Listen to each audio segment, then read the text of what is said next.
Hi, I'm Casey Ward, and welcome to the Saskatchewan Federation of Police Officers' first webinar, Mind and Family Matters, developed for our members and their families. Really want to welcome everyone. It's actually pretty neat. We have about 40 experienced members on this webinar tonight, and we actually have about 30 or 40 recruits that have joined us. So, it's pretty neat having the recruits in a way that, a lot of them are just getting into this career and maybe haven't been to traumatic events like some of our senior members, although, through a lot of previous employments like an ARO or EMS, or a lot of people that join us from the military, some people might be joining us that have gone through traumatic events. So whether you're in the prevention or the intervention part of your career, we're really glad that you joined us today. I actually wasn't too nervous about this. I have presented before, and then about 5 minutes ago, my wife and kids said, "Hey, send me the link. We want to be on this." So it is good that my family did join us on this. I got to admit, maybe I'm a bit of a hypocrite because I should have probably let them know about this before, because it is for families.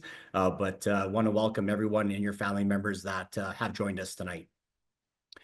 We chose this topic as our first because there are a few things more important than understanding our mental wellness and how it affects our daily lives, as well as the lives of our friends, families, and coworkers. Both of our speakers deal with these issues every day in their work, and we are fortunate to have them share their expertise with us tonight. Joining us today is Heather Hadjistavropoulos.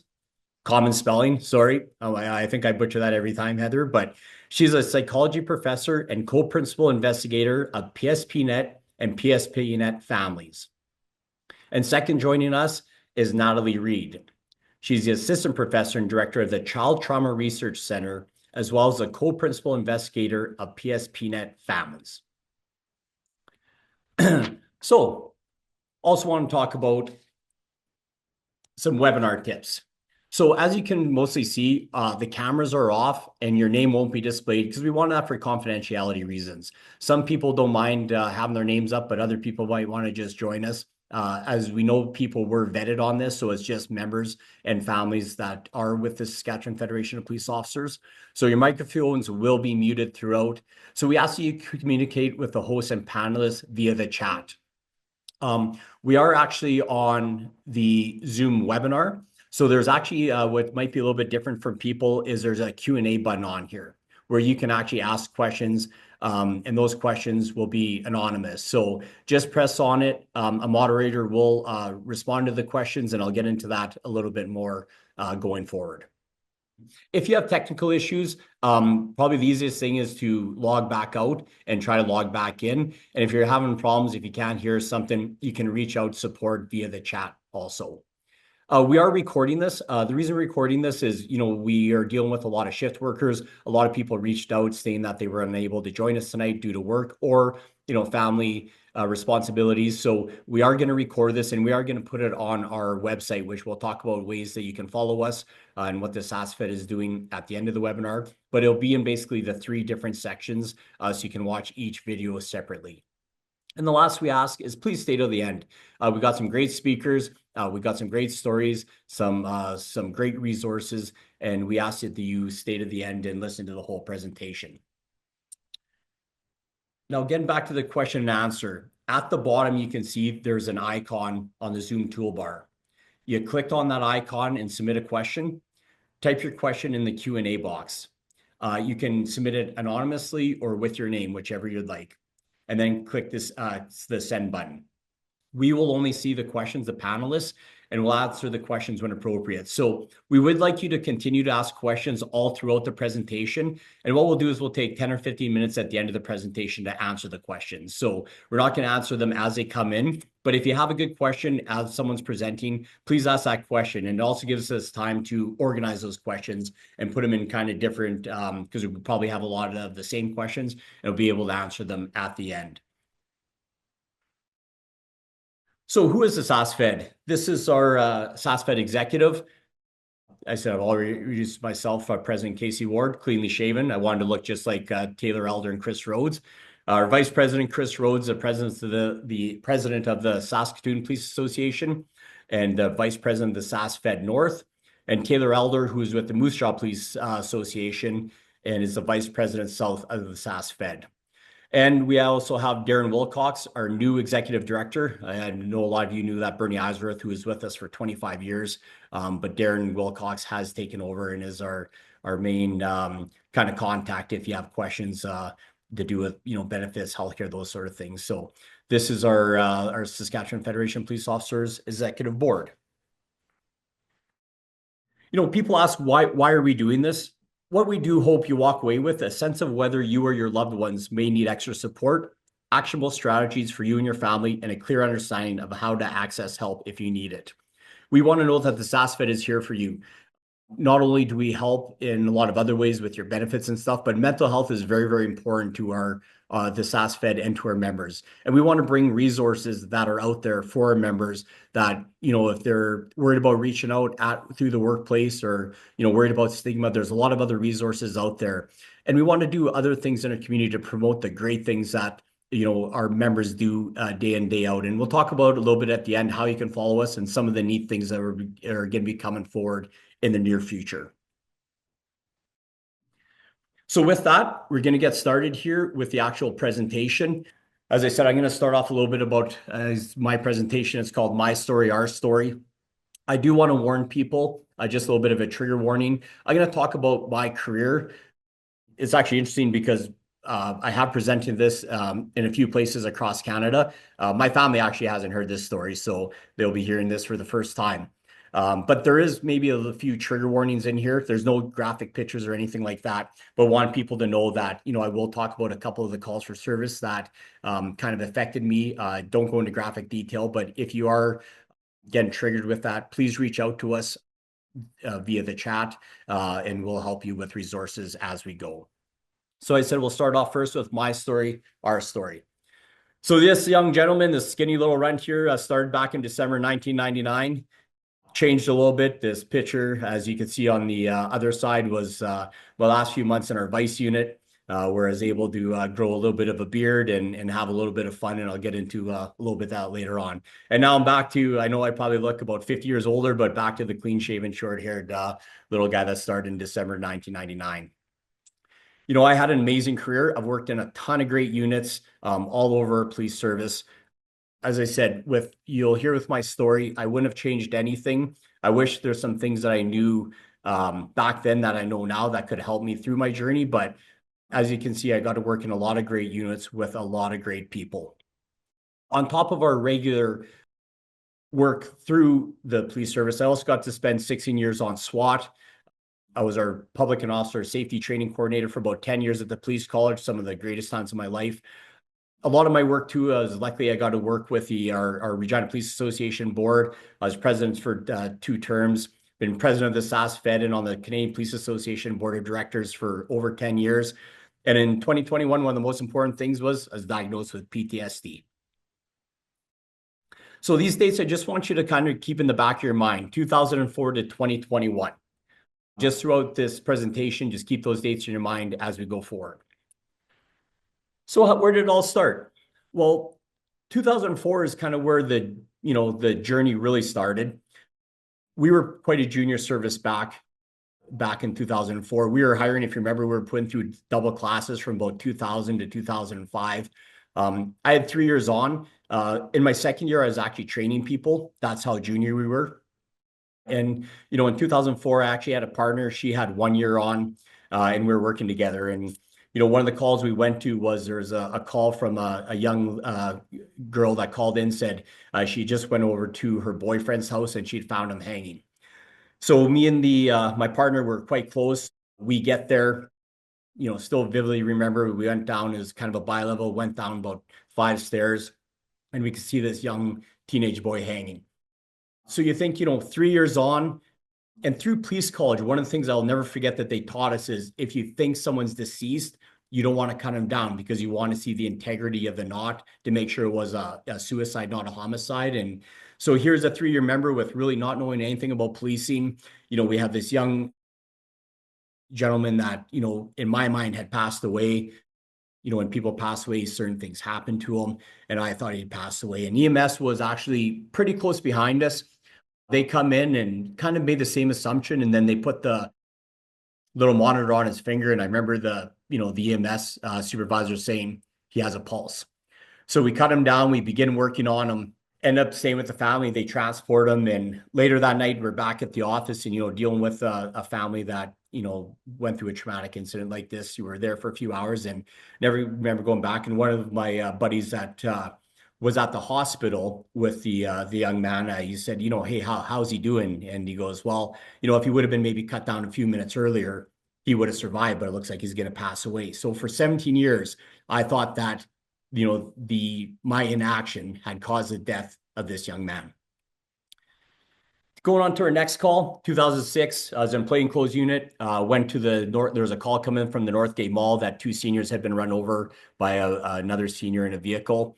We get there. Unfortunately, the one senior had passed away and the other one was trapped under the car.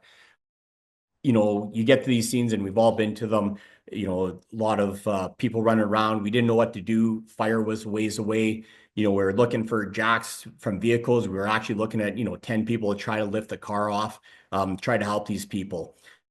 At the end, both of them ended up passing away. But, at one point I was down with the one person and talking to them, knowing that they weren't going to live through it, but trying to, reaffirm that they were going to be okay. If you remember back in 2006, cell phones were pretty new. And I remember this young kid was trying to take pictures of this gentleman. At one point, I think it was a foot away from him, taking a picture of him as he was passing away. And I was walking away as other members showed up.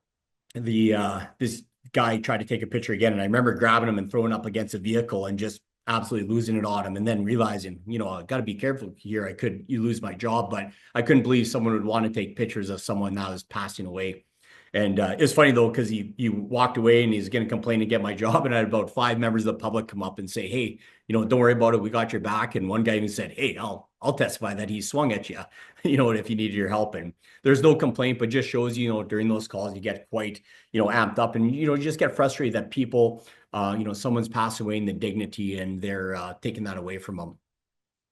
Then in 2009, I remember being in my cabin, just started annual leave, just put a steak on the barbecue, cracked a Corona, and my pager went off. And if you remember back in the day, the coolest people in the world were doctors and SWAT guys because we had pagers. So, my wife let me know, hey, your pager went off, and went in and I said, well, I'm on annual leave. They won't need me in. And what happened is we had a prominent member of parliament that was within our city that wanted to commit suicide, and he had a handgun. So this information was going on. I called in saying I'm on holidays. They said we were short bodies. So went to the house right away.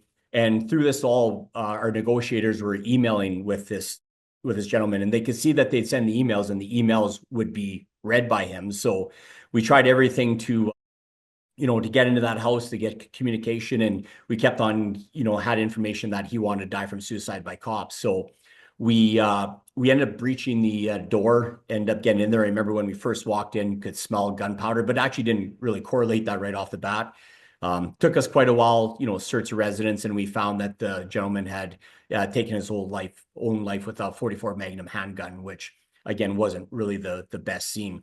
The interesting part of this is, as we were going in, we had heard from the negotiators. He just answered another email, so we were pretty confident that he was going to be standing there with a handgun, and we were going to have to take his life. Little did we know later that the cell phone was lying to us. If you kind of remember back in the day, in 2009, Blackberries were pretty new, and he had his email hooked up to his Blackberry. So every time we sent an email, the email would go to his email and then go to his Blackberry, but it marked as read. So he had actually been passed away for a couple hours, but we were going in there thinking, one of the worst situations. We've all kind of been in those situations where you think, okay, here's a suicidal person that isn't willing to do it by themselves. It's going to be suicide by cop. So go back to the cabin that night. I remember my wife saying, we had young kids at the time, hey, can you pick up some milk and a couple things, because I was in town, come back out. Grabbed a Timmy's, got back about 3 or 4 in the morning, and went to sleep and woke up pretty tired. Now, also from those calls, I guarantee you there's people in this room that have had way worse calls, probably 5, 10 worse calls than that. I'm not saying that those, looking at those calls are the worst calls in the world. Everyone's been through some sort of trauma. Those are just some that, kind of affected me through my career. So the second night after coming back from that, I was asleep in the bed in my cabin, went to bed after a campfire. And I remember waking up about 2 o'clock in the morning, and the gentleman that had taken his life, his name was Dave. He's at the end of my bed. And I was going like, holy smokes, right? I'm having a nightmare. So anyways, I woke up and I was like, oh, thank God, right? I was just having a nightmare. And I look and he was still there. So then I woke myself up again and he is still there. So with this, so remember those dates from basically 2009 to 2021, every single dead body I went to would come back to me probably for about a week after in nightmares in my house. So people ask a lot of times, did your family know? Well, absolutely not. Like, do you want to tell your family, hey, everyone, I see ghosts, right? There's a ghost at the end of her bed. And every time I had these nightmares, so if I was in town and I'd gone to a dead body and that night I was sleeping in my bed at home, I'd be in the exact same bed and the exact same sheets as being at home. Now, the one thing I say this, and I remember my psychologist laughed at me because I said, I was so thankful for this. And, the good news about this was, a lot of the people that we deal with when they're pass away aren't in a great state, whether it's by suicide. But every time they came back in my dreams, luckily they were beautiful. So like I had a young female that worked on CPR for quite a long time, young addict, malnourished, didn't really look good. But when she came back at the end of my bed, she was dressed beautifully, had beautiful skin. So everyone always came back in a nice, pure version of it. And I was always thankful for that. And I remember a psychologist saying like, well, I'm glad you're thankful for that. But there's times I wouldn't even tell my wife what was going on, but there's times where, I'd wake up with nightmares and I'd sweat so bad that I'd get up and have a quick shower. She'd change the sheets because I'd perspired through the sheets so bad. But again, she knew I was having nightmares. She never asked me what it was. And I never wanted to tell her because I was so scared of scaring her. But we had this kind of, little thing going on. I'd just get up, she'd change the sheets, I'd have a shower. So this went on for quite some time. And again, I didn't really want to tell people about this because I was worried, being a SWAT team leader, they kicked me off SWAT. They wouldn't have faith in me anymore. I was scared to tell anyone what was really happening behind closed doors. So 2016, so this is happening, going on, and I still remember my wife coming in one time, and I'd get home from work and I would just yell and scream at the kids because laundry wasn't folded or something was happening. And I remember my wife coming in saying, hey, the kids are just they're walking on eggshells around you. One day you're the happiest man ever and you're having fun, and other days you just come home and lose it. And it got also to the point where I was so tired because I wasn't sleeping good that, even my kids would be, hey, let's go play catch. And I'd go out there and I'd set a timer because I'd want to play for like 3 minutes before, being the good dad and playing catch, but I wasn't into it at all. My mind was always elsewhere. During that time, you think is telling you during 2016, I was working my regular job, patroller CEU, as a SWAT team leader, as president of the SASFed, president of the RPA. And people are asked, why did you do all that? Well, I was trying to work like myself so hard that I would just pass out at night and be so exhausted. But there's actually time though, you remember a couple of times when I was working day shift where I was driving home at 4 o'clock and I would actually pass out behind the wheel, totally sober, because I was so tired, and people would be honking, waking me up because I basically had passed out for being so tired. How did I deal with it? I wasn't sleeping good, so you take sleeping pills. Then you get tired, so you take wake up pills, energy drinks. A lot of people ask, what about alcohol? Yeah, there was a time where I'd keep a bottle of Jameson in the bottom freezer and drink before bed. But luckily at that point, though, as you remember, we were actually being utilized for SWAT quite a bit, and I never would show up to work intoxicated. And I was always worried about missing a call and something happening. So, I was happy that we were being busy with SWAT because I probably would have fallen into drinking a lot more and drinking myself out of that. But luckily with, having all those calls, I didn't get into alcohol.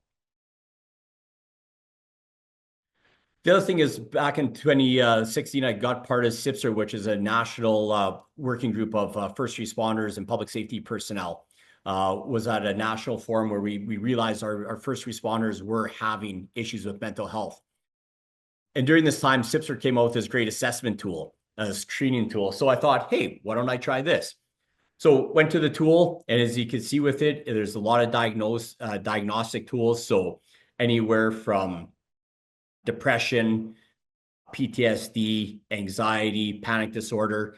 So I thought, oh, let's see where I did this. So I went to the PTSD one, clicked on it, went through it, and you see it kind of goes from green to red. And I did this probably every 2 weeks for about a year. And every single time I was at like the end red. But I always went to myself, you know what, I'll get some help. I'm busy. I'll get some help later. I'm fine. So how did things finally change? Luckily through Vice, we had to do a safeguard, which is meeting with the psychologist every year. So I'd talk to psychologists because we helped develop this program through the service, and went in there and talked to her about SIPSR and all the great things. And she's went to walk out. She goes, we have to fill out this questionnaire. So filled it out, and she looked at me and she's like, are you okay? And I'm like, yeah, why not? She goes, you're pretty messed up. And I looked, I'm like, yeah, I know, but I'll get help another time. And kind of realized at that time that I needed help. She worked out getting me help. And at that time, she thought it was going to be about 6 months to get help. And I remember she called me the next day being like, are you okay? And I'm like, yeah, I'm okay. Should I not be okay? And, you know, just from what they saw, they were pretty worried about, you know, getting me that help. And luckily they were able to get me in within a month to a great psychologist. So I still see to this day. So, but I treated this like a sprained ankle. So a few things I said is I would not take any time off and I'd never take medication. And I went through exposure therapy, and I'm not going to lie, exposure therapy is not fun at all. It does help. It is amazing. But when I first started going through therapy, I'd go later in the afternoon. And the first time I went, it was about 3 o'clock. I went to it and I walked out afterwards and I puked my guts out. So I used to not eat before I went because I didn't want to be sick. So after about 3 months, the psychologist said, like, you don't look good. I said, well, I'm always sick after.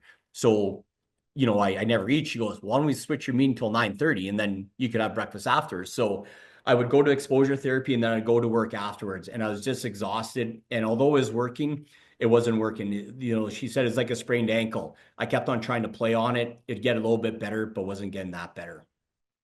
So I ended up taking some time off. So one of the things that happened, as you see, is I kind of went into hiding. You know, at this time, I started gaining a lot of weight. I knew I was in trouble, grew a big beard because I wanted to hide behind what was happening.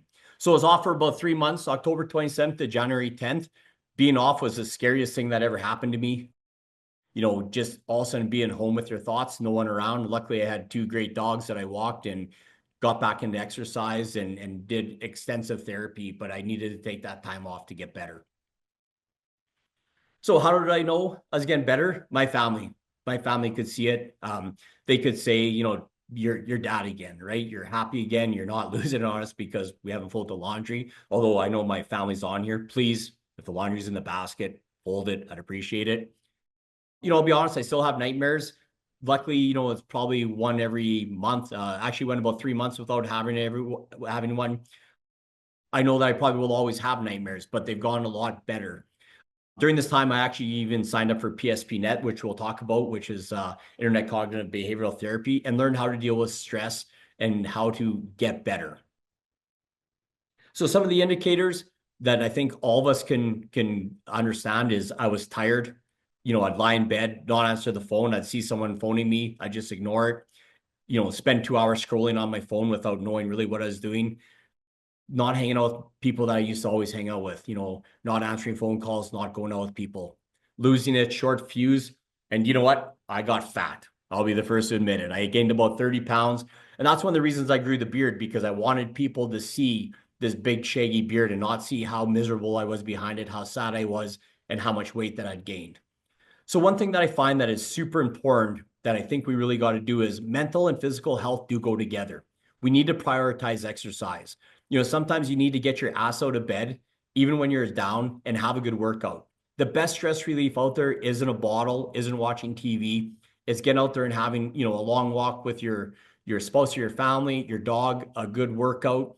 You know, the other thing that I found is when I got fat, it really affected my mind. You know, I was in SWAT, I was in pretty decent shape, and now my clothes didn't fit. And, you know, I was out of breath walking upstairs and just miserable, and how that even affected my mental health. So, you know, we really need to know that when we talk about health, it's mental and physical health.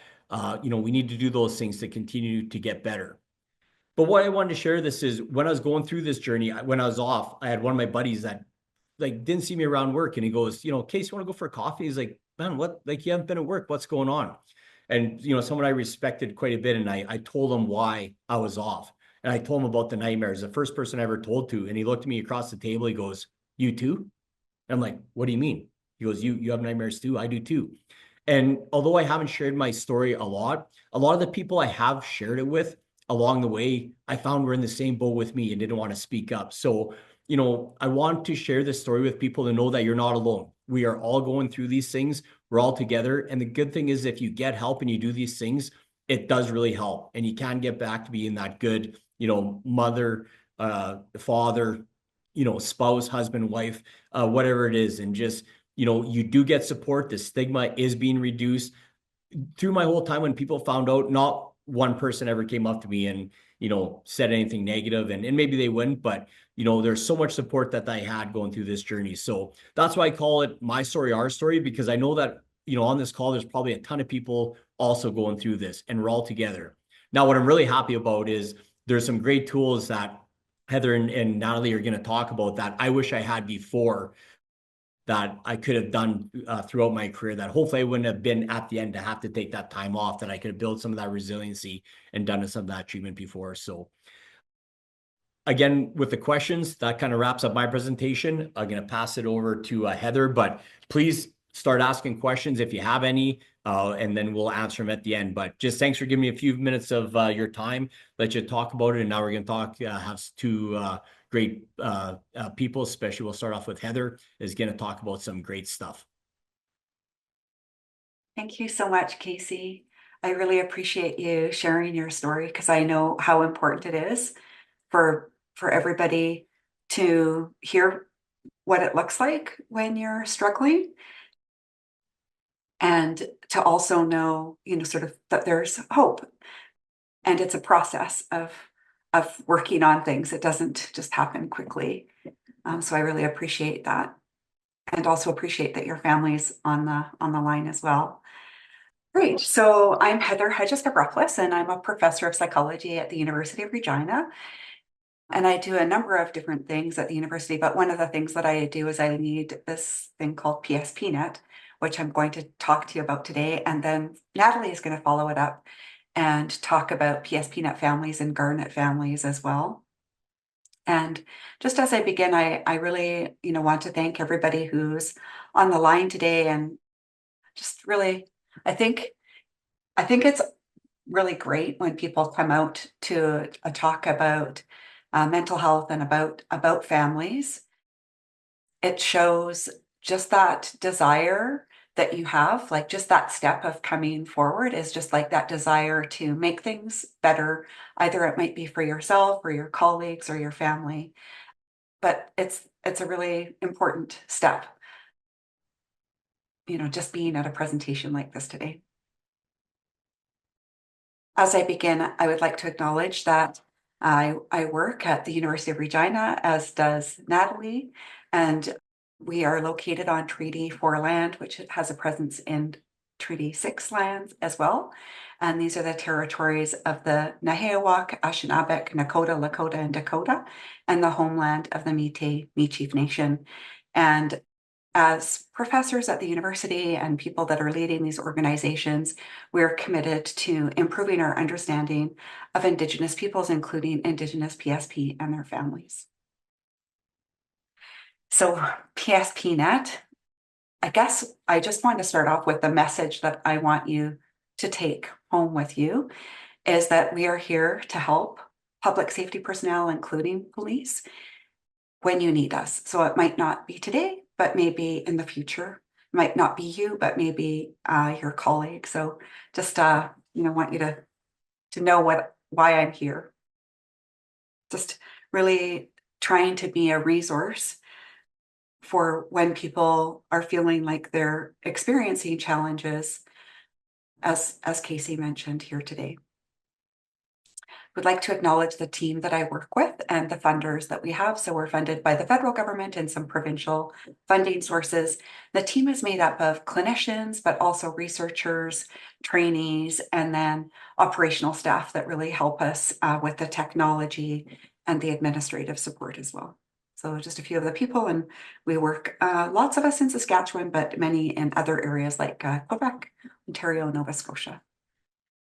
PSPNET is part of the Canadian Institute for Public Safety Research and Treatment, and I'm not going to talk too much about that, but I just want you to know that PSPNET is sort of the treatment arm of this organization, which I hope you've heard about, but they also have many resources on their website. So if you go to www.cipcert.ca, you'll see the work that they're really trying to do to bring different types of research to public safety personnel through knowledge mobilization work. So they offer webinars. They have a conference that's coming up in May, and Casey is very much involved in this organization and the leadership and insight into really how do we best serve public safety personnel.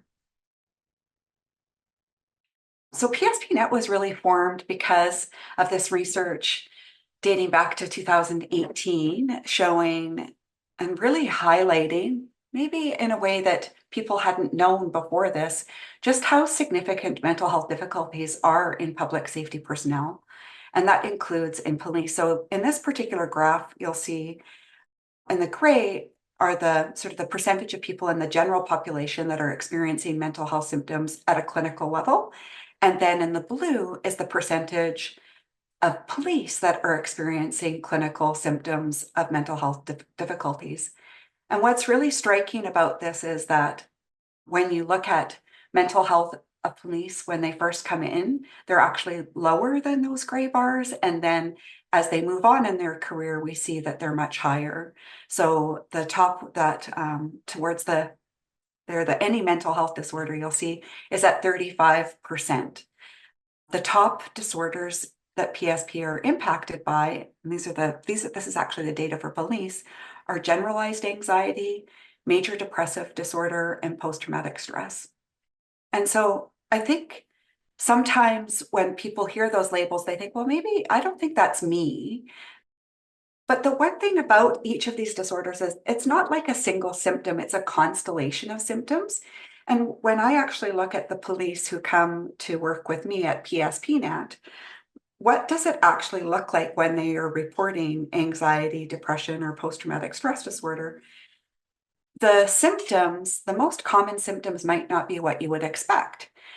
So when you look at depression symptoms among police, the top symptom that somebody who would likely have a diagnosis of depression is actually feeling tired or having very little energy, trouble falling or staying asleep, and then that little interest or pleasure in doing things, which I think Casey was really talking about when he was speaking. And then the fourth most common symptom is maybe the more classic symptom, which is feeling down, depressed, or hopeless, and then feeling bad about yourself. And I think that sometimes the sleep difficulties and that lack of interest maybe just get wrapped up as feeling like that's just part of the job. But anyways, that's how clients really who are police are presenting with depression. That's sort of the order of frequency of the symptoms. When you look at anxiety, actually the number one symptom that clients have who have clinical levels of anxiety, the first symptom is actually that being easily annoyed or irritable. And that often doesn't, sometimes it might come up at work, but it often what we hear is that it comes up at home. And sort of after that, you have that feeling of being on edge and just a difficult time relaxing. So you're like high energy at work and then just really having a hard time shutting down afterwards. And then it's sort of after that that you start to see that clients will also be reporting like rumination and having a hard time stopping or controlling worry. So things that have happened at work, you can't turn them off. When it comes to PTSD, the top symptom that our clients are reporting is, again, that problem with sleeping, difficulty concentrating, and that being alert and on guard. And then we get into this feeling of being distant or cut off from people, and then irritable. And then it's kind of the more classic symptom, which is being upset when something reminds you of a stressful experience that you've had. And so I think it's helpful for people to see that and realize that some of these things that you might be experiencing and might be normalizing could actually be signs that there's something else that's going on. My work is this internet delivered cognitive behavior therapy, which I hope some of you have heard about before, and Casey mentioned in his talk. And I was asked to work on the development of this for public safety personnel across Canada, because what we know is that although mental health difficulties are very common in PSP because of the nature of their work, we also know that most PSP, when they're surveyed, report challenges accessing mental health care. So the vast majority are having difficulties getting care and maybe sufficient care. And actually, the three top reasons that people are not getting care, actually, the number one reason is this preference to self-manage, which I think is such a good positive characteristic in public safety personnel. But it's also something that gets in the way of actually reaching out and asking for help, because you just have this feeling like you can work on this on your own. Second reason is that it's just inconvenient. Public safety personnel are some of the busiest people that I know because of the work that they do, and then also how involved they are in their families and their communities. And so just that whole thing of taking the time, even if you're struggling, to ask for help and make things better can be very difficult. Sometimes it's about inconvenience, and sometimes it's about not being accessible, which I know some police would experience depending on where they work in Saskatchewan. And then the third thing, of course, is concern about privacy, which again, I think these are three things that are common in the general population, but just are really heightened in public safety personnel and in police. So concern about others finding out, which also, Casey talked about as well. I think his case is just a perfect example of what my service is all about. So what we try and do in internet delivered cognitive behavior therapy is overcome those three barriers by offering cognitive behavior therapy online in a different way. So we're not trying to replicate face-to-face treatment. We know that face-to-face treatment is great, and actually we really are highly supportive of it. And because we think it's so good, we're trying to make it more accessible. And so what we do, instead of people seeing a therapist online and getting information, instead we put that information that's normally shared in face-to-face treatment online in the form of a course that most people complete in about 8 weeks, sometimes a bit longer, depending on what's going on in their lives. And then instead of offering support through face-to-face treatment, we offer that support mostly through secure messaging and phone calls. And so we do this because this gives PSP more the ability to self-manage in a way that we know that they want. It makes it more convenient. You can log on and look at information in the middle of the night, in the early morning, on weekends, on breaks, whenever it's convenient for you. And then that form of getting support through this secure messaging and or phone calls feels more private, and sometimes it's a very good first step in care, or sometimes it can actually be like you've had some face-to-face care, and this can be sort of a follow-up care as well.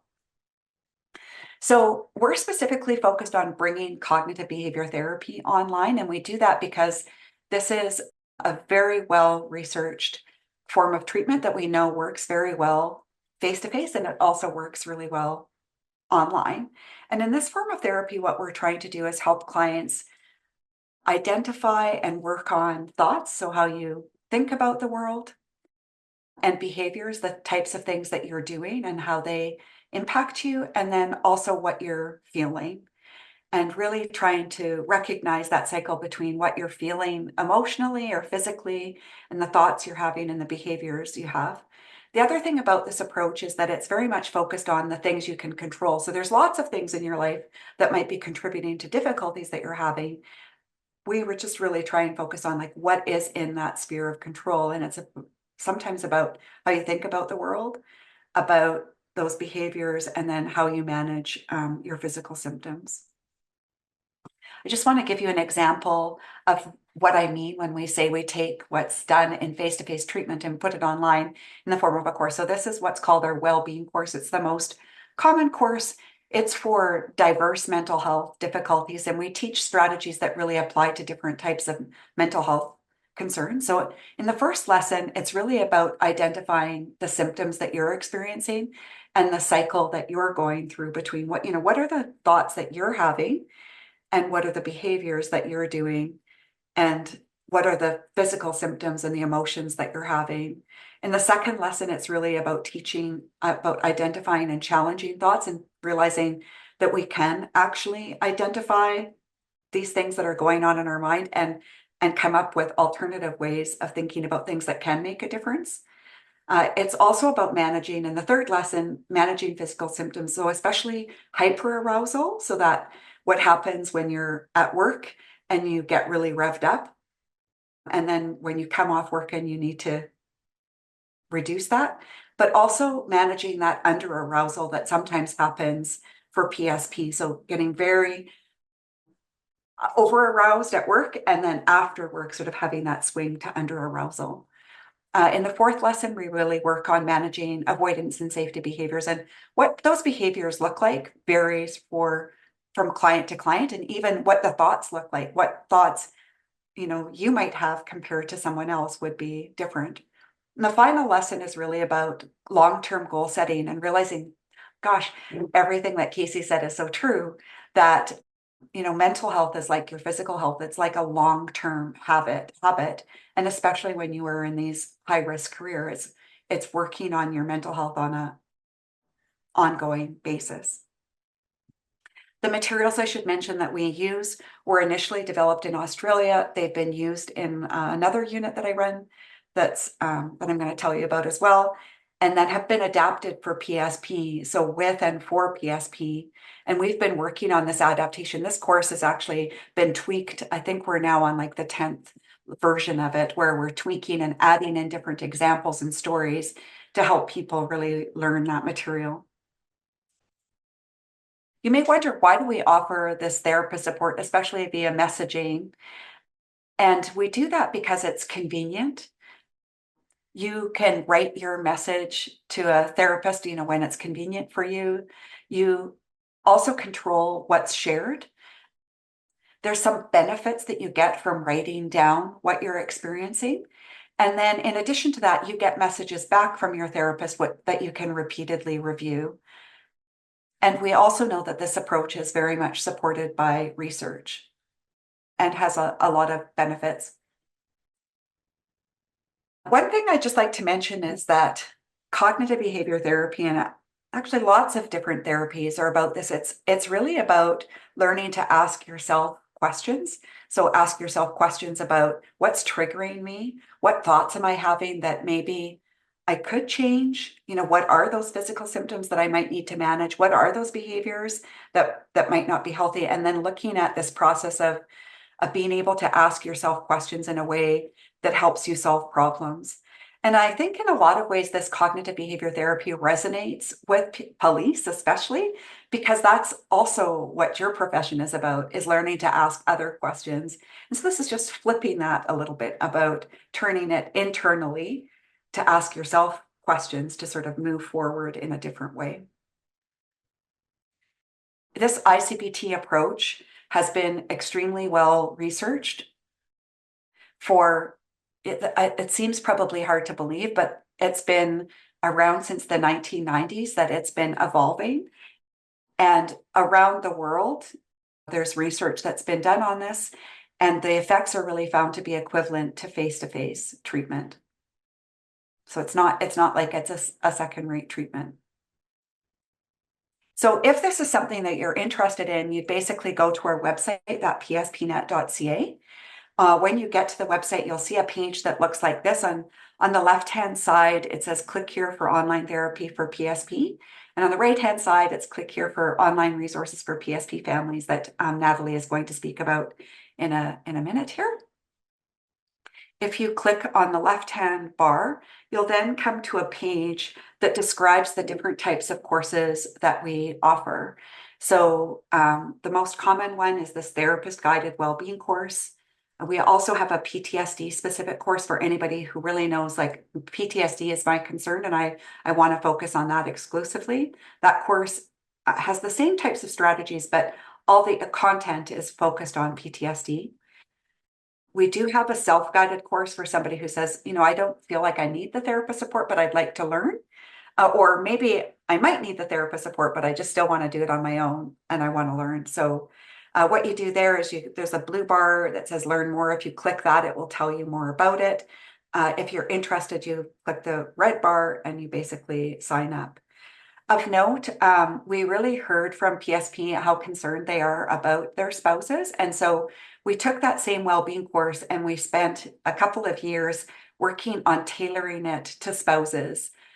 So they're learning those same skills, but instead of having stories of PSP, we have stories of spouses, but really take into account the how your mental health is influenced by, being part of a family. One thing that I'd like to emphasize about all the courses is that it's not just about what you're facing at work. So when you're in these courses, you're also learning skills that apply to every aspect of your life.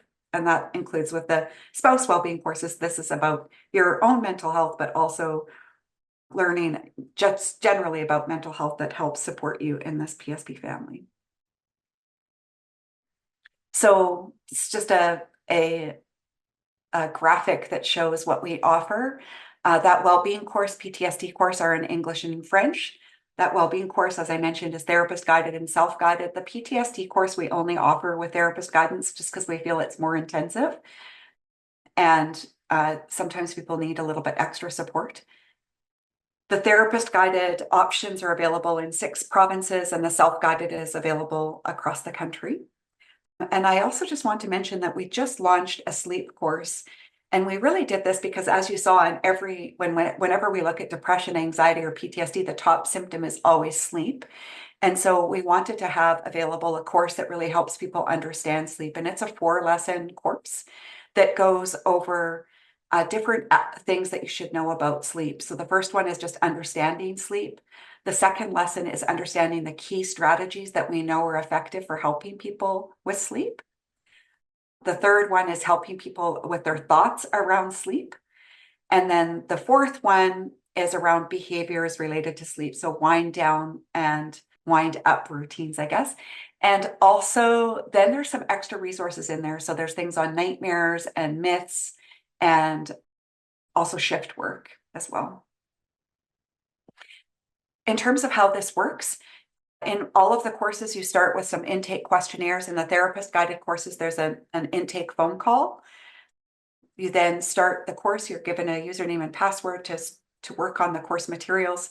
You'll get automated emails that will prompt you through those materials. And then if you're in a therapist guided course, they'll send secure messages or phone calls, depending on what you need. And then at the end, we have questionnaires. Well, actually, throughout there's some questionnaires because it helps us understand how you're doing. But at the end, we also do them so that we can get some feedback on our courses. And that actually helps us improve things as we go along.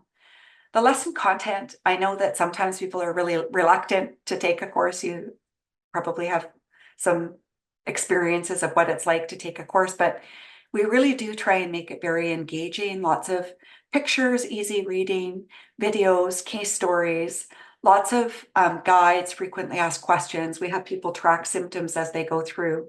And then we have many additional resources that help people tailor the materials also to their specific concerns. So for example, if alcohol is an issue, there's an extra resource in alcohol. For some people, moral injury can be an issue. Very common that most of our clients will look at the relationship resource, and anger would be another one that would be very common. But basically clients pick if they want to do any of these or all or just a few. Most people would pick 2 or 3, depending on their concerns. Ultimately, what we're trying to do with PSPNET is just realize this thing that Casey talked about again. Casey, I need to take you to all my talks, is that our mental health is it has to be an enduring mental health habit when we are constantly exposed to stress. This applies to me as well in my job and what I get exposed to. It just has to be something that you constantly work on, and not in a, and once you build those skills, it's not a hard thing. It's just being sort of aware of what's going on and when you need to implement strategies that you can use during times of stress. So what have we found? Well, we've had over 2,000 clients enroll in our services. About 34% come from policing. We've had over 200 Sask police enrolled, and 81% have opted for therapist guidance. Lots of diversity. This kind of reflects what you would expect of where people would live and their backgrounds. About half come with depression, about 40% with anxiety, and about 30% with post-traumatic stress. And I should mention that about 15% of police come proactively, so that you just want to get on top of this, know this information, because they can see, what's to come, or they might see things that are starting to progress. And I think that's really positive. So far, we've had over 116 police who've completed, and this is what they had to say, who've completed our outcome measures, and we've published these particular studies as well. So they say it was worth their time, that it increases their confidence to manage their symptoms, and that they do see these big improvements on measures of depression, anxiety, PTSD, panic, anger, and it also helps with sleep. Ultimately, ICBT is really trying to do the same thing that face-to-face treatment does. We're trying to get people support, to help people gain insight, and then really make changes. If you want to change how you feel, ultimately you have to kind of change how you think. You have to make some kind of change. Sort of once we get stuck in a pattern, making some kind of change, even if it's a small change, is important to feeling better. This is the type of feedback that we get that really highlights this idea that people do feel supported when they take this course. So they say, I enjoyed the one-on-one therapy. My assigned therapist was very encouraging, has always had a suggestion if I needed one. They talk about gaining insight. So it gave me the tools and words to describe how I'm feeling. And actually that in and of itself is sometimes really helpful, and made me realize that I'm not alone. And you're not alone when you look at those percentages of people who are struggling at any one time. If you are experiencing these things, you are not alone. It's made me become aware of my thoughts and symptoms, and also how they're impacting myself and my family. And then in terms of that changes, this is just an example though. So it became easier to identify those thoughts and behaviors and how to manage them. So I guess what I'd like you to know is, first of all, this is an entirely free service. It's highly supported by research. It's focused on PSP and helping you self-manage. It's convenient and it's private. You might know people in your life who would also benefit from something like this. And I also run this online therapy unit for the province of Saskatchewan. So we provide free online therapy to all adults 18 years and older. And to get that service, you just go to onlinetherapyuser.ca, or you can email otu@uregina.ca.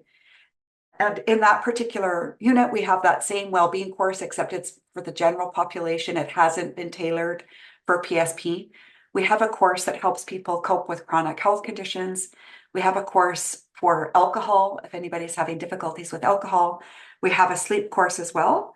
And we have a course for new and expecting parents. So those are the 8-week courses, and a couple of single lesson courses for somebody who just wants a mental health tune-up, or if somebody wants to get some ideas about how can I help somebody else. Again, these are all free, and that's because we have support from the government of Saskatchewan. So on that note, I'm going to pass it on to Nathalie. Nathalie is a assistant professor in the Faculty of Education, and she does all sorts of wonderful things there, including working with PSPNET families. And I will pass it on to you, Nathalie. Thank you.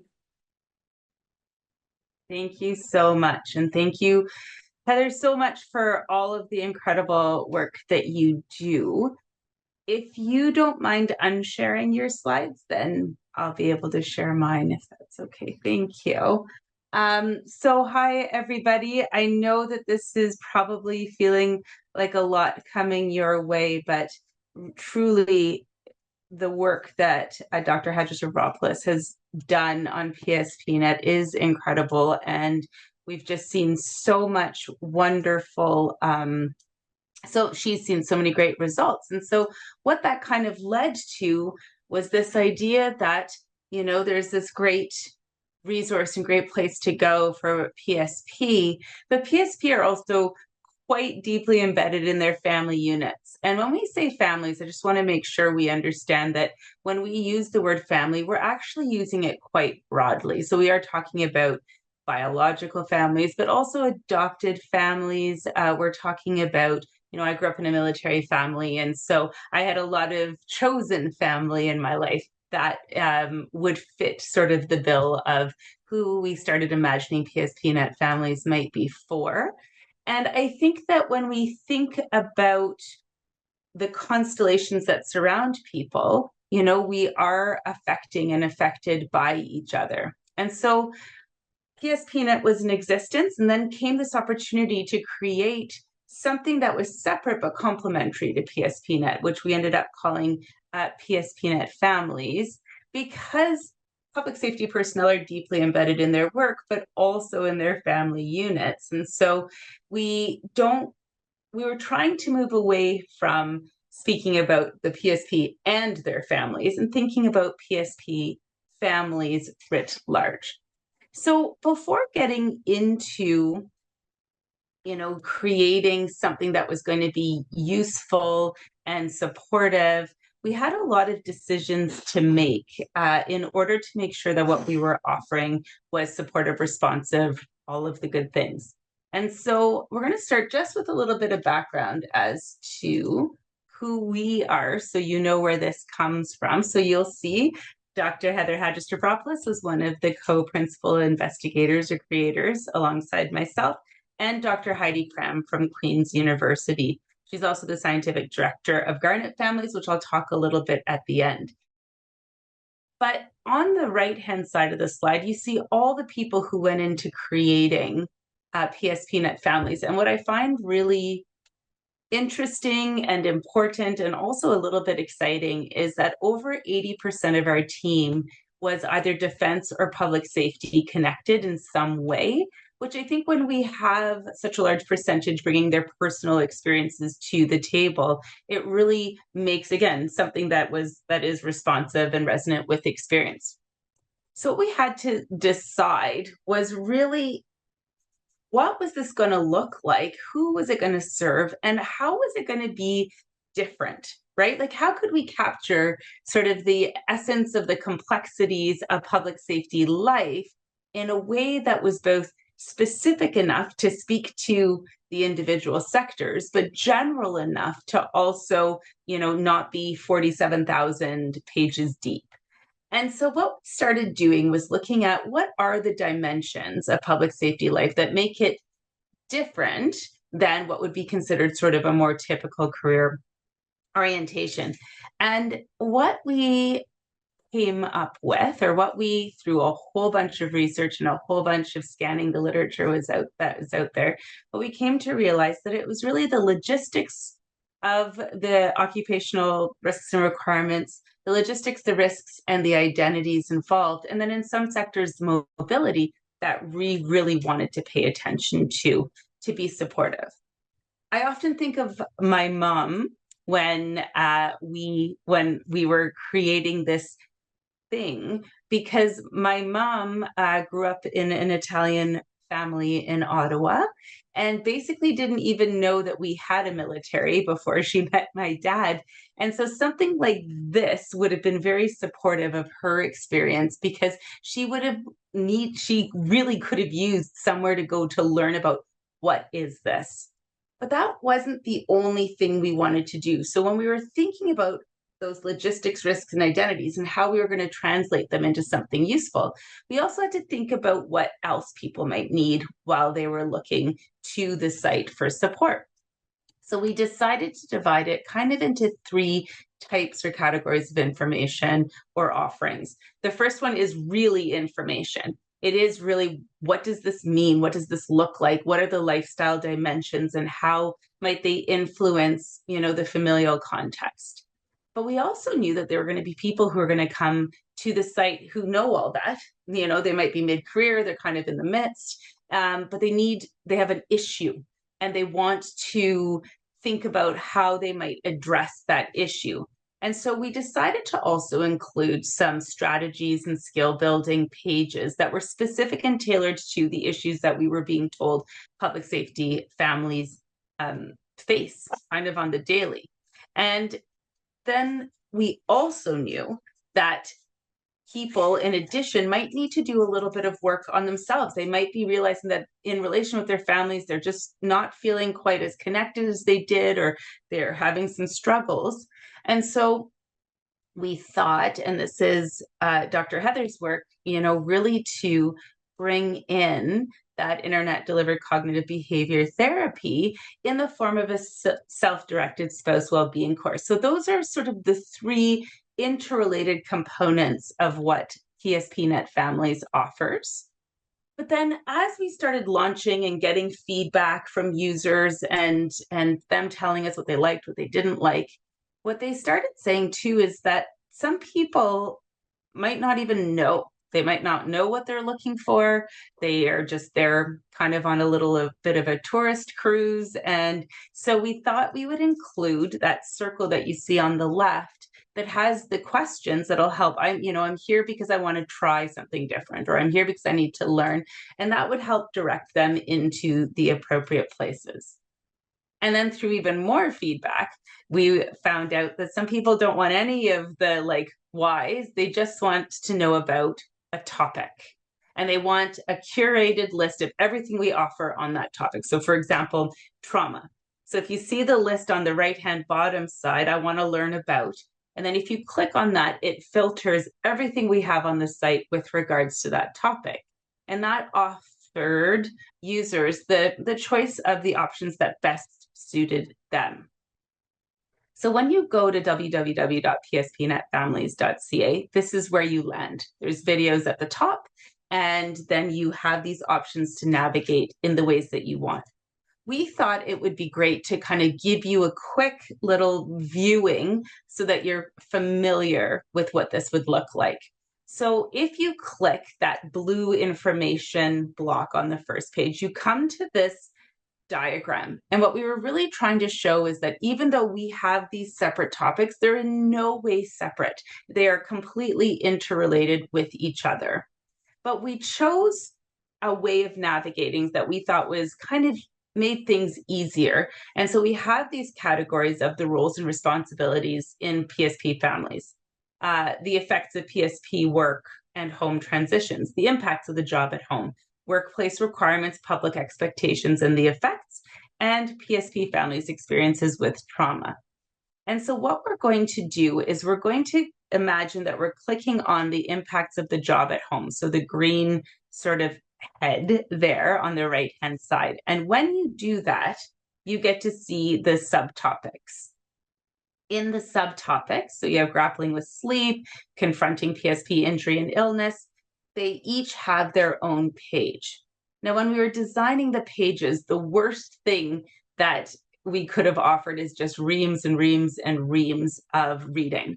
And so what we tried to do was develop these pages in ways that were interactive. There's some video, there's some audio, there's some activity. So I'm going to show you and walk you through what an information page will look like. The other thing I'm going to point out before I start walking you through is the color choices we have are wayfinding. So at the top of every page, there is an audio recording, so you can listen to the words instead of having to read them. And then if you look through the page, there are definitely interactive components, visual components, things that you can choose. And then at the bottom of the page, we have connected the strategies and skill building exercises that are best suited to that information, as well as the link to the spouse wellbeing course, should you want to move into that direction. If you are on that landing page and you say, you know what, I know all the things, I really just need to to try something, to have a strategy to deal with X. Well, what we've done is we've developed a whole bunch of strategies and divided them into strategies for families and strategies for couples. So it's kind of like the next step of that information. The information is the what.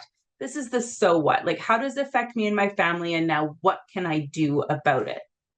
Before showing you what this looks like, something I did want to mention is that when it comes to strategies and skills and things to try, there's a little bit of trial and error, but also trial and trial again, in the sense that something might feel a little bit awkward or uncomfortable doing it the first time, but the more you practice it, the more it ends up working for you and your family.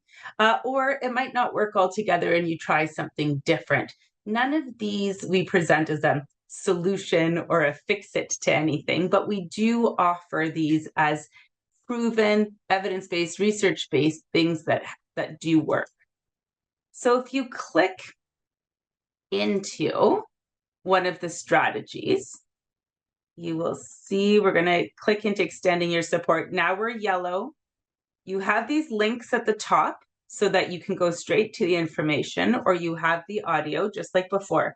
In this one, we've included a video of things to consider. And then you have now the activity. So in this Mapping Your Family Support System, you can actually download a PDF, you can fill it in online, you can fill it in and then download it and print it. Then there's reflection questions and then other examples. So you have a bit of an exemplar of what others have done to be able to fill in and do your own. And what we've heard in the feedback is that it is so nice just to have something to try and something to work with and work on. So, and then to try and come back and do something else. Then on the third level, we do have that spouse and significant other well-being course, that internet-delivered cognitive behavioral therapy course that Heather has adapted from the PSP well-being course. So 235 people have started this course since our launch in 2022. And in the results of it, 95% said they would refer a friend, 93% thought it was worth their time, and 76 reported that they had increased confidence in managing their symptoms. This is the bridge. So on the left, you have the PSP self-guided well-being course, and on the right, you have the PSPNET families one. And what Heather and her team have done is they've taken the principles, but they worked alongside a working group of PSP family members from across the country to tailor the stories to families, to tailor the exemplars. The case stories give really relatable examples of the symptoms, the challenges. You know, the story characters that were chosen were based on the team's knowledge, but also the experiences shared with them by the working group members. So the exemplars, the stories were shared back and forth, and the working group gave feedback on everything from the relatability, the content, was it helpful, was it visually interesting, and really supported the development of a few of the iterations of this. And so if you wanted to do the spouse or significant well-being course, you could either go in through PSPNET or through PSPNET families, and you would find the link to do it. So what are we learning? We launched in December of 2022, and as of December 31st, 2024, so 2 years later, we had 67,278 users. And so I assume we've had a few more since then. There's been a few conferences that we've spoken at. And then as far as the trends in the most viewed pages, we have experiencing the ripple effects of PSP's unprocessed trauma and sleep. So thinking back to what Casey shared with us, I don't think that this comes as any surprise that really these are the information topics of most interest. I put this in as a little tongue-in-cheek because I think it's very telling, but also very awesome, if I'm being honest. The trends in the least viewed skill building pages, because the most viewed, are about taking care of kids and planning and scheduling and childcare, but the least viewed is household tasks. Because what is the last thing you want to do when you're tired and you're struggling is chores. Unless, well, it's the last thing I want to do. So I find that very, very relatable in my life making. The other wonderful things that people have been telling us about the site is that it does resonate with their experience. The content is resonant, it is reflective, they can see themselves in the content. Something that I really loved was we got a lot of feedback around connection. So back to Casey's story of when he shared what was happening with him about nightmares, and his buddy said, "You too?" We had a lot of, "Oh, it's not just me that's going through this, or it's not just my family that's going through this, or even it's not just me who feels this way." And people were saying they felt a lot of connection with the broader PSP community just from knowing that the site was showing them that they weren't alone in what they were experiencing. But also that where they typically feel like outsiders or out of sync with sort of more typical familial life, they had this understanding there was a group of people who were going through exactly what they did. And the other thing they drew our attention to was this complex, the idea that their identities are complex, they're layered, right? There's organizational expectations, personal expectations, all kinds of roles and duties. In our page embedded feedback, another really, I think, wonderful thing that people surfaced for us was they really foregrounded that they loved they now had the vocabulary to talk about some of these things, to talk about their experience. They had the words that they needed that they didn't have before to be able to explain to outsiders what shift work is and why they had to change plans yet again, those kinds of things. As well, in the spouse and well-being course, a lot of the feedback, they love the content, they really like the stories, the vignettes, the structure and the layout, as well as the accessibility and the convenience. So what's next? So you see this acronym here, PSPYK.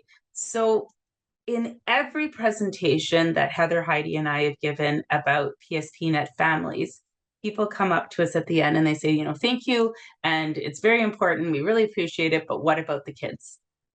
And it has been a question that has niggled the three of us, actually, since we started doing PSPNET families, because PSPNET families is really geared towards the adults in a familial constellation.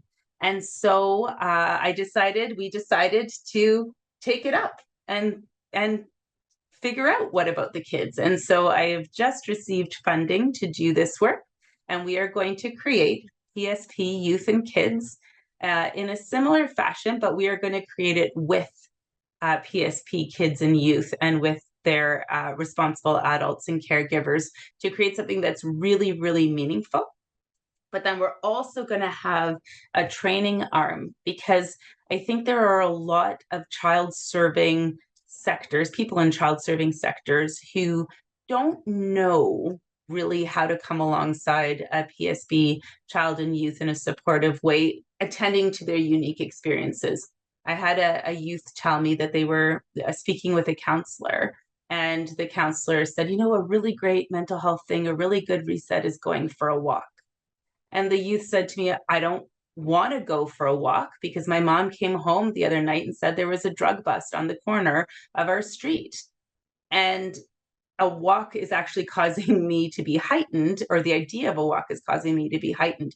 And so we want to also take everything that we learn in PSPYK from the kids, youth, and caregivers, and then also support training, whether it be teachers or kids help phone workers or counselors, to really understand the unique characteristics of what it means to be a child or a youth in a public safety family. And so that's what's coming up next for me. And so if you want to visit PSPNET Families, that's the website there. And then please stay tuned as we move through research ethics approval and get into PSPYK. And that's my email there if you want to get a hold of me or if you're interested in learning more. But I also am going to very quickly share in my last, I promised I'd be done. Sorry, 2 minutes is about Garnet families, because this is a really great opportunity for you. So Garnet families, if you think about it as an umbrella, okay, Garnet families is a network now that kind of houses a lot of the work that is being done for military, veteran, first responder, and public safety personnel families. And Heidi Cram from Queens is the scientific director, but Heather and I are also partners in Garnet Families. And when we were trying to decide on a name, it was very hard to come up with something that was representative, again, of all the sectors, but also the specific experiences. And at the end of the day, Garnet was chosen because it's a unifying symbol. And actually, you might not know this, but it is a unifying symbol for family experience. So over history and across cultures, garnets have actually served as a symbol for love, loyalty, and the safe return to family. And so it was something that everybody could see themselves in. It's also funded from the Social Sciences and Humanities Research Council from now until 2031. And so it's something that has a lot of legs and a lot of longevity. So the Garnet Families Network focuses on research, on network, and on partnerships. And what it does is it connects military, veteran, first responder, and public safety personnel and those who study, serve, and support them with research, resources, and a community that really understands their experiences. So the research team, it's big, lots of research, lots of great stuff happening. They have a website also, which is www.garnetfamilies.com. And there's resources and all kinds of information there for you. The network really is to show that it's bigger than the sum of its parts. And this is where I wanted to get to, where it's relevant, how you can kind of connect with it. So in the community, they have all kinds of events and webinars like this one, but they also have the Family Ties newsletter. And if you have a phone nearby and you want to scan that QR code, or when the slides are posted, you'll have access to it. You can sign up for their newsletter, and then you'll find out about all of these family forward events that are being offered and shared for public safety personnel families through the Garnet Families Network. And if you ever hear the name Lisa Delaney, she is the network lead for that network. And this QR code has the link tree for all of the Garnet family links. And so really the point being that whether it's PSPNET families, or Garnet families, I think there's this recognition of the importance of, and sort of the bidirectional importance of, familial well-being in the midst of public safety life. And so there are things that are developed and are being developed that are supportive. So thank you very much for having us here tonight, and I will hand it back to Casey. Thank you, Nathalie and Heather. If you have any questions, please submit them. We do have a couple of quick questions. We are cognizant we don't have that much time left, but if we can maybe start off here. Nathalie, I got a good question for you. As a spouse of an officer who I believe is suffering from PTSD and isn't willing to get help, what do I do? I will begin, and I will also invite Heather to join in and in the answer. It is this is very common, I think. I think it is very much part of the experience. It happened in my household as well. And we didn't have resources and things. And I wonder about, trying in small ways rather than having and engaging the conversation right away around PTSD, trying to engage, for example, some of the strategies on PSPNET families, and then maybe something is working a little bit more smoothly, engaging a little bit more in the conversation. I mean, there are so many reasons why people are even career progression, right? The people are afraid to or don't want to seek any kind of support. And where I think the value is in what Heather's talking about, or what I'm talking about, it is independent, it is individual, it is self-directed and self-managed. So there isn't that sort of public facing piece to it. So maybe this is an entry point into. I'll hand over to Heather. Yeah, I guess I echo what you say there, but I also think sometimes the reality is person we can help the most is ourself. And so, perhaps starting with that spouse well-being course might be a really good place to start. So even if you are not the person who's struggling, you can take that course without, having your own, you wouldn't have to have depression, anxiety, or PTSD. But through that course, learn a ton about PTSD yourself, about anxiety, depression, about identifying and challenging thoughts, about the types of things that your spouse is going through, which then gives you a way to have words, to have a conversation that might help your spouse move forward. I've heard of a lot of people kind of starting that way, but that I think that what Nathalie said to begin with is very much true, that you are not alone. Lots of people are reluctant to get help for the reasons that they said. They want to self-manage. It's not convenient. Maybe they don't necessarily recognize, or they're concerned about privacy. So sometimes maybe starting with yourself, that you might be able to open up. There's a ton of resources in that spouse wellbeing course and on that PSPNET wellbeing or PSPNET families site that would give you information to have the conversation. And I think it has to start with talking in a gentle, kind, supportive way through conversation. Right on. Thank you, Nathalie and Heather. We actually have one more question here. Probably I'll start off maybe with Heather this time. I don't feel like I have the energy or the time to get help right now. I'm really tired. I'm really unhappy. Any tips on how to take that first step? Yeah. Okay. So this is such a huge issue.